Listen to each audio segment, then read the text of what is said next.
Hey everyone, Ariel here with aBlogtoWatch. I'm here in New York City today as TAG Heuer announces and sells today the TAG Heuer Connected.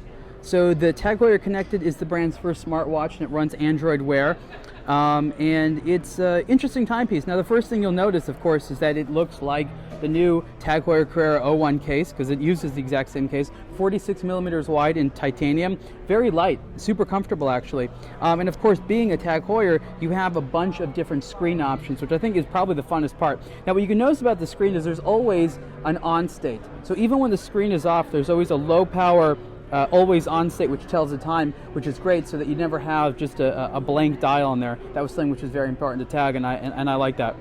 So here you go, you have a GMT dial, and if you do a long press on there, you get various different dials and things like that. You have three-hand, you have chronographs, whatever you like there, that's sort of standard Carrera, and then of course you can customize them. So there you have a nice blue screen for the chronograph. Screen quality is actually quite nice. It's pretty sharp. There we go, I just touched the dial there to begin the chronograph. It is an Android Wear, so you have all the various Android Wear functionality as well. Battery life is going to be about a solid day. The watch price is $1,500, but what's very interesting is that 2 years after you get the watch, you can then spend another $1,500 and get a mechanical version.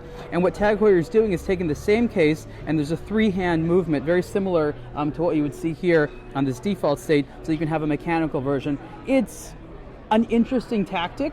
It's really part of making sure that TAG Heuer is able to connect itself with the world of technology watches as well as the world of mechanical watches, and I think that that's a very interesting, clever thing. How consumers will respond, what they will ultimately want, is something that we'll figure out. So again, lots of interesting things here. TAG Heuer's promise will be a lot more watch dials and faces and things like that through the Google Play Store. It is going to work with iPhone as well. So if you're curious, it's not just an Android compatible smartwatch. Again, this is the TAG Heuer Connected. It's available today, and price is $1,500, and you can see more on aBlogtoWatch soon. Thanks.